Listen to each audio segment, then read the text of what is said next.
വയനാട് മണ്ഡലം ഒഴിയുവാനുള്ള രാഹുൽ ഗാന്ധിയുടെ തീരുമാനത്തെ എതിർത്ത് സിപിഐ രംഗത്ത്. രാഹുൽ ഗാന്ധി ആദ്യമായി വയനാട്ടിൽ മത്സരിച്ചപ്പോൾ വൻ ഭൂരിപക്ഷം നൽകിയാണ് ജനങ്ങൾ വിജയിപ്പിച്ചത്. വയനാടിനെ ഉപേക്ഷിച്ച് റായ്ബറേലി നിലനിർത്തുന്നത് നീതികേടാണെന്നും സിപിഐ ജില്ലാ സെക്രട്ടറി ഇ.ജെ. ബാബു പറഞ്ഞു.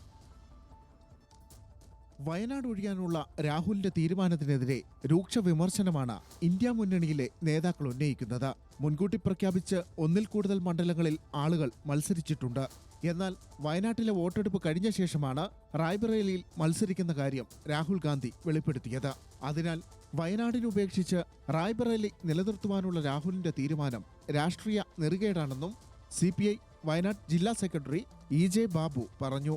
റായ്ബറേലിയെ നിലനിർത്തിക്കൊണ്ട് വയനാടിനെ ഉപേക്ഷിച്ച ശ്രീ രാഹുൽ ഗാന്ധിയുടെ നടപടി തികഞ്ഞ നീതികേടാണ്.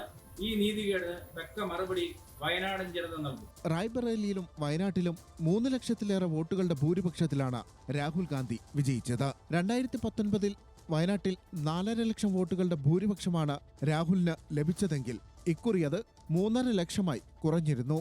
രാഹുൽ ഗാന്ധിയുടെ ഇരട്ട സ്ഥാനാർത്ഥിത്വമാണ് ഭൂരിപക്ഷം കുറയാനുള്ള കാരണങ്ങളിലൊന്നായി വിലയിരുത്തപ്പെടുന്നത്. ന്യൂസ് മലയാളം, വയനാട്.